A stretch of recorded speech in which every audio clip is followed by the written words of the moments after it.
Dak, slow start, but great second half. Appreciate it. How does it feel to have two running backs over 100 yards today? Yeah, it's great.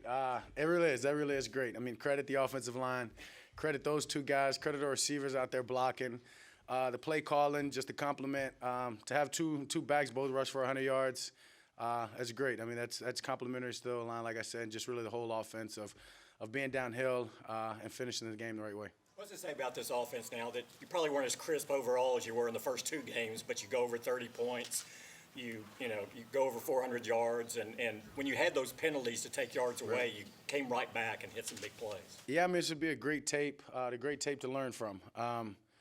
That was a team that played really, really hard. And as you said, we had a lot of penalties, and we stepped on our own feet a lot of the times that derailed us or cost us to punt the ball or not necessarily get points. And when you have those things, that takes for, as I said, good tape to learn from. So it's a lot of things that we can clean up, a lot of things that we can get better at. But like you said, to finish with 30 points, to finish the way we did, to play in the second half like we did with the energy, and just finishing it off, a lot of confidence going into this next week. The play to Jason Witten on the 3rd and 20, I think it was. Is that something you guys work on, or just how did it end up going the way? Yeah, I mean, that's just playing football. Me playing a little backyard football and a guy that's played football for a long time. And able to just get out of the pocket. The defender got off of him and came for me, and he just did a great job of keep running, great awareness play, and able to get the first down. Talk about the interception in the first half or second quarter. And obviously, you had a lot of time. What were you thinking? Right. Yeah, just bad by me. Great by the offensive line. I mean, went through every read probably 3 times, I guess, and then broke the pocket, and just bad by me. Yeah, just terrible. I mean, I think I saw both guys went to throw it, just kind of got away from me. I think I was looking at both of my guys at the same time, and just got away from me, and just wasn't a good play. As I said, another thing I can learn from me personally of, hey, just take the back. I mean, these guys are doing a great job protecting up front. Don't go out there and feel like I can make every throw. You know what I mean? Check it down and keep the play and keep the drive going. So. You said yourself at halftime when they said that you came out 8 for 8, scored the first 2 drives, and. I mean, I just had to get back in. I was just being too greedy. One of those heat checks or whatever you want to call it, just trying to do too much in the first half. And I said it to Kellen at the end of the game. I was like, that was on me in the first half. I was just being greedy. And that's why I said it's a good tape to learn from. For me, probably more particularly than anybody else. Just take what the defense gives me. I want these shots. You hit these shots in a couple of games, and you get anxious. You want them again. But just stay within it. Check it down. Those backs will get just as many yards as those deep throws, and just allow the game to come to me. That's what I did in the second half. You talk about again, you had the touchdown to Cobb called back, and then that next play to Devin Smith, you went deep there. What was the call to him? And just responding down the field that quickly after a play like that. Yeah, that's credit this offense, this team of what is water down a duck's back. I mean, just wipe it off, keep going. You score on a big play like that, and it gets called back for the penalty. Not to get too worried about that, just focus on the next play, and we're able to do that, make a little scramble. Devin makes a great catch. Next thing you know, we're just rolling, run play, pass play. Next thing you know, Coop's in the end zone. So that's what we preach for this offense is focus one play at a time, allow the game to come to us, and when we do that and we all focus on our job and handle that, this offense is tough. You told Kellen at halftime that you were being too greedy. What was his response? I told him that after the game was over for the most part on the bench. I didn't say that then. But I knew I was being too greedy. I fixed that within myself. And as I said, I told him that in the fourth quarter, the game was pretty much over, saying, hey, that's on me. I was greedy. I got you. And as he said, his response was, hey, that's good. I mean, you have those games. You have those times where you get that way, and you've got to set yourself back and realize that. And that's what this was. Dak Witten said that even more than the 3rd and 20 play, he was proud of the where he pointed out the hot, and it was just a quick pass in the flat to him. What does having a veteran like that, being able to point that stuff out and be on the same page with you, mean to you?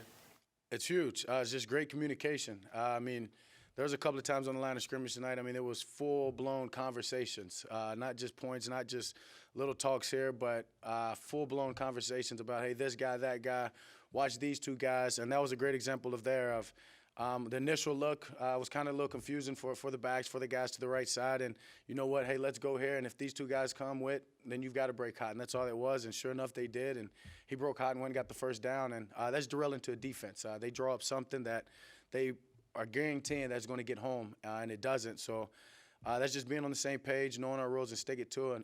And I'm with him. That was one of the better plays of the game. Can you talk about your process at halftime, because you've been remarkably efficient in the third quarter. I don't think you've thrown an incompletion in the third quarter yet this season. What was your question? So can you talk about the process that you guys go through at halftime to get reset and get ready? I mean, they're all different. It depends on what's going on, but sometimes individual players have to go take care of themselves, and sometimes I've got to go do this or change clothes because I'm sweating, or you know what I mean. It differs, and it has throughout this season. I don't know if one halftime's been the same, but Kellen comes in, the offense comes in with the adjustments. The coaches, they give them to us, and we just go from there.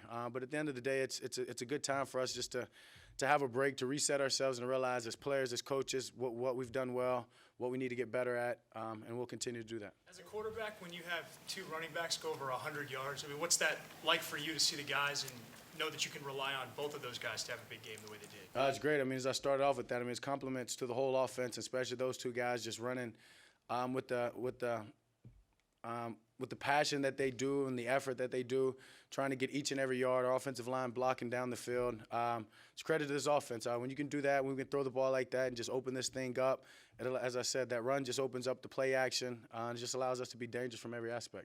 When you said you were feeling greedy, was it because the offensive line was giving you all this time, or was it because you were seeing guys getting open in the secondary? What made you feel that you could make those deep throws so much? I mean, I kind of always feel that way, but it was a combination. I mean, those guys are protecting. Our guys have made a lot of plays early in the season down the field, and it was just wanting them more than anything. I can't necessarily say it was one particular thing that made me that way. It was a combination of things that I said. I mean, those guys are blocking. I went through my reads 3 or 4 times, and be able at that point, you just got to say, hey, check it down or run the ball. I mean, if you're going through it that many times and nobody's open, probably something bad's going to happen, as it did. So just stay within the game. On that note of running 19th rushing touchdown in your career, talk us through that play. Yeah, just a bootleg there, fake the run, come out of there. I've got a couple of pass options. They did a good job of covering those. But when you're playing with that tempo like we're playing with, we're executing plays. It just allows for an easy walk in, and those guys had to cover those receivers and just allowed me to go get in the end zone. Growing up, the Superdome was the goal, obviously. Talk about your emotions going there next week. Yeah, it was. Didn't make it there, unfortunately, but get to go there next week. Excited about that. Just going back to Louisiana, going back to the home state. It'll be fun. But my whole focus is on this team. How do we take that next step from week to week and get better and make sure we can come out with a win next week? Have you ever been to a game there at all? Yeah. Saints game or who, like? Yeah, I've been Saints game. I was in high school. I was in high school and went to a Saints game once. Well, Dak, certainly it's early in the season, but how does it feel to be 3-0 with a 2-game lead in the NFC East now? It's great. I mean, anytime you're 3-0, obviously it's a great feeling. But forget the record. This team can be really, really good, and we've got to focus on that and how do we get there. It's about taking that next step. It's about focusing on the things that we can control. We're all going to come in tomorrow, and I promise you those guys in the locker room, the men that we have, going to come in with the mindset of how we get better, not worrying about our record and the fact that we are 3-0, and just worried about how do we go 1-0 next week. Taco got credit for a sack on you. Did you have a chance to talk to him after the game? Say again? Taco got credit for a sack on you. Did you have a chance to talk to him after the game? Yeah. I mean, I told Taco, obviously, good luck. Good luck on everything. I mean, I didn't tell him congrats on that sack or anything. I mean, that was whatever. I could have thrown it away. But he got that. He can have that one. Why you throw it away? Completion percentage. Thank y'all.